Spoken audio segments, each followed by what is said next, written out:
Bonjour tout le monde, on est le samedi 7 mai, on est dans le parc de la Passerelle à Mauléon et on fête les 30 ans du centre sociaux et pour ça on fait des émissions radio.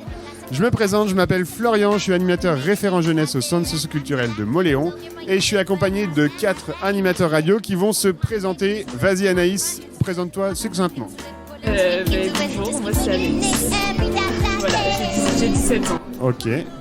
Et dans la vie, tu fais quoi? Je suis en pâtisserie. T'es en pâtisserie, ça marche. On enchaîne? Benoît, 39 ans, animateur nature bien connu du Moléonais. Super. François Brosset, Oui. 52 ans. Ok. Et pour finir? Daniel Bach, 66 ans. Ok. Et je suis administrateur à la Fédération des centres sociaux et je représente la Fédé aujourd'hui. Ok, très bien. Pour commencer, on va faire un petit jeu qui s'appelle Ça s'est passé 1. Habituellement, on fait Ça s'est passé 1 7 mai, parce qu'on est le 7 mai.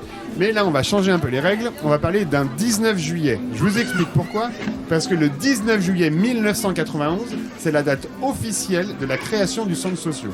En fait, ça a vraiment commencé avec des salariés en 92, c'est pour ça qu'on fête les 30 ans en 2002, mais en 91, c'était le document administratif qui officialisait la création du centre social. Donc là, on va parler d'un 19 juillet, je vous propose de me poser des questions, j'essaye de répondre que par oui ou par non, et il faut trouver un événement qui s'est passé le 19 juillet. Ça peut être en 1700, ça peut être en 2020. C'est à vous d'essayer de trouver. Posez-moi des questions pour essayer de réduire le champ des possibles sur les années, sur les thématiques. Et on va essayer de trouver la bonne réponse. Alors, est-ce qu'il y en a qui ont déjà une première question? Non. Je vous aide, c'est un événement qui a lieu en France. Le Tour de France. C'est pas le Tour de France. C'est pas un événement sportif, non. Une élection. C'est pas une élection non plus. Événement culturel. Non, pas culturel non plus. Anaïs, tu peux te rapprocher un peu de ton micro, ça t'entendra mieux. C'était pas la course de Mauléon-Moulin. C'est pas la course de Mauléon-Moulin, c'est en France et c'est pas chez nous, c'est pas un Mauléonais. Mais C'est un en France. concours? C'est pas un concours. Non. C'est une inauguration. Attention. L'inauguration d'un musée. C'est pas un musée, mais Chantier? c'est un gros chantier. Mais lequel? L'inauguration de la passerelle. Non, parce que c'est pas sur le Mauléonais. C'est en France, mais pas sur le Mauléonais. C'est dans la plus grande ville de France. Donc, une inauguration à Paris. En quelle année? Ah ben c'est à vous de trouver. Moi je dis que oui ou non. La Tour Eiffel. Non, c'est pas la Tour Eiffel. La Coupe du Monde. C'est pas la Coupe du Monde, mais... Le Stade de France. C'est pas le Stade de France. C'est vraiment un gros chantier qui a été inauguré un 19 juillet. C'est un monument historique. C'est pas un monument historique, mais c'est un chantier en fait que tout le monde connaît. Même si on n'y est pas tous allés, tout le monde connaît. Bercy. Non, c'est pas Bercy. C'est un chantier qui est pas sur terre, mais sous terre.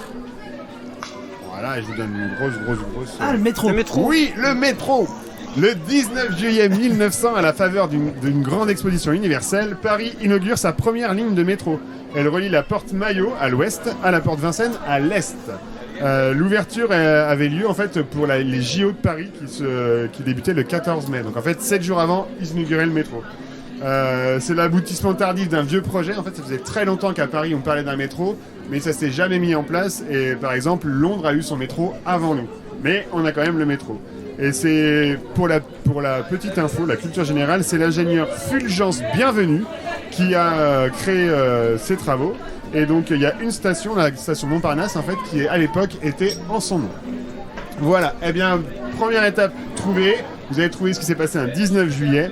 Je vais vous poser une deuxième question sur une deuxième thématique. C'est par rapport à l'émission radio. Là, on fait des émissions web radio, ce qu'on diffuse sur le web après. Et on essaie de s'exporter. Au départ, on faisait ça à l'Espace Jeunesse. On a déjà fait une session web radio dans la galerie marchande de Super U.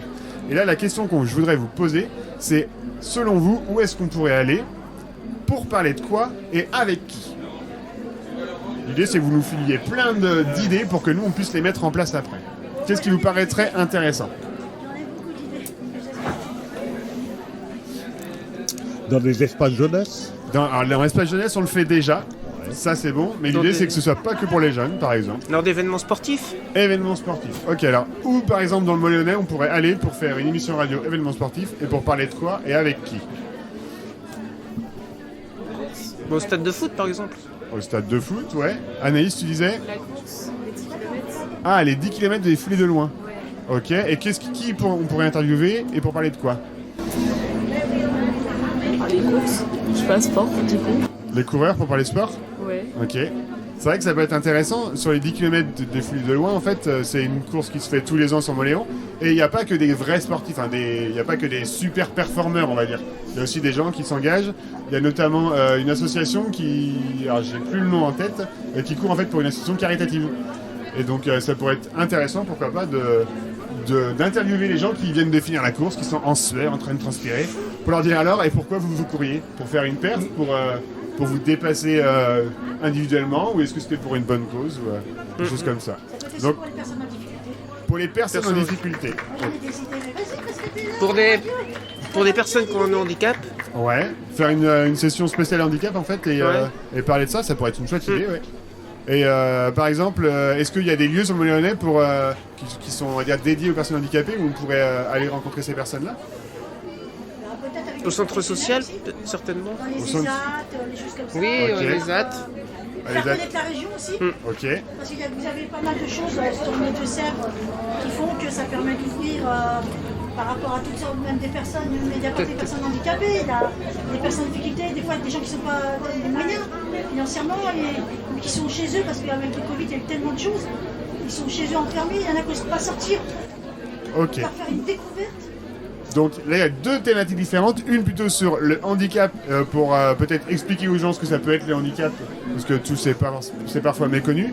Et une chose aussi pour faire découvrir ce que ça peut être le Moléonnais et toutes les choses qu'il y a à faire au Moléonnais. Ça peut être sur les médiévales. Il va y avoir les médiévales bientôt au niveau de Moléonnais. C'est peut-être aussi l'occasion de faire participer les gens sur d'autres thématiques, sur le vivre ensemble et tout ça. Oui. Donc ça Ok. peut être important aussi. Donc une émission au médiéval, et on a du boulot là. J'ai là. Oui, ça peut être historique aussi. Ouais. Qui est DJ.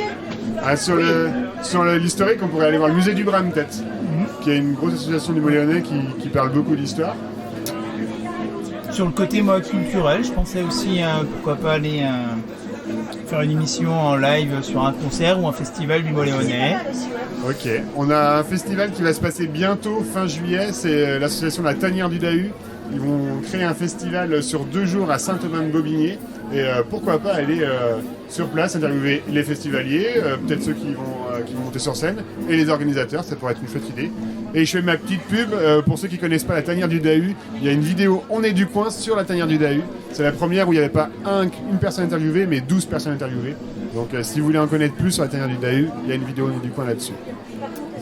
Ok, est-ce que vous avez une dernière idée là-dessus Sur les entreprises aussi. sur les entreprises? Alors, Dans le pays du Moléonnais, les mettre en avant afin de promouvoir ce qu'ils fabriquent ou ce qu'ils exportent. pour montrer la richesse entrepreneuriale de... Voilà, Ok. les forces vives du Moléon. Yes. Et moi, il y a un truc, ça m'étonne que Benoît n'a pas parlé, c'est l'environnement, la nature. La planète. Il n'osait pas. J'osais pas, du coup c'était pour ouvrir un peu le champ, mais effectivement ça pourrait être sympa d'aller sur le site de la Corbelière ou sur d'Urbelière ou d'autres sites un peu emblématiques du territoire et puis d'inviter les gens soit lors d'une balade ou alors avoir un côté un petit peu décalé sur une soirée nocturne, observation ou écoute de ce qu'on peut entendre et voir sur des balades nature de nuit. Est-ce qu'on est riche au niveau environnement sur le Moléonnais? Alors riche, oui, parce qu'effectivement on peut retrouver pas mal d'espèces quand même qui sont liées au bocage. Et puis même si c'est pas une biodiversité extraordinaire comme on l'entend, avec des espèces fortement menacées ou en voie de disparition, c'est quand même un cadre paysager qui est quand même agréable et qu'il faut maintenir. Donc je pense que oui, on a quand même une certaine richesse on a la chance d'avoir cette richesse-là dans notre territoire. Et on a un territoire de ouf. Hein. Franchement, vu tout ce que vous avez dit, on a des émissions pour les 10 prochaines années. Là. On fait ça dans 40 ans, on peut se dire, mais qu'est-ce qu'il nous reste à faire maintenant? Toi qui es budget aussi, tu peux Après, faut expliquer aux gens s'il y a des sentiers pédestres afin de pouvoir découvrir la nature aussi. Ouais. Ah, il y a un Quels service sont de les la... moyens, différents modes d'approche pour pouvoir voir cette fabuleuse nature. Ouais, il y a un service de la mairie avec Claudia Boutin notamment qui travaille beaucoup sur les chemins de randonnée sur le territoire et qui crée des cartes en fait qui sont disponibles en mairie notamment, aux centres sociaux aussi pour venir se balader dans le Mont-Léonnais et puis essayer de voir toute cette belle nature qui nous entoure. Et toi qui es Moi, DJ, tu pourrais les faire. je viens d'un territoire extérieur de Mont-Léonnais. Ouais. C'est aussi la connaissance sur le Mont-Léonnais, sur d'autres personnes qui pourraient aussi s'intéresser et échanger avec le territoire pour pouvoir renouveler aussi sur notre aglo qui est important aussi. Ok, ça marche. Eh bien, on le note. Je peux. Vas-y. Je ne suis pas de Mauléon, je D'accord. suis pas très loin de Cerizay. Et j'ai découvert Mauléon parce qu'on. Franchement, quand c'est une ville où on passe plus que. Voilà, On s'arrête. on s'arrête pas trop, malheureusement. Mais j'ai découvert que c'était quand même une très belle ville avec beaucoup d'histoire grâce à un jeu sur le portable. Oui, il y a une application. Une application où il y a des lieux, enfin c'est des sites, il faut découvrir certains détails sur les monuments qu'il y a dans Mauléon et ça, après on les rentre sur le portable et ça nous permet d'une façon ludique de découvrir Mauléon. C'est ça, c'est très une bien. application Terra Aventura, pour ceux qui Voilà. connaissent, ou qui connaissent pas, maintenant vous Ouais, avez le nom. ouais. C'est téléchargeable sur les téléphones et après on peut visiter Mauléon grâce à C'est l'application. génial. Ok, on va finir avec une dernière chose. Si vous êtes là aujourd'hui, c'est que normalement vous avez un lien avec le centre social.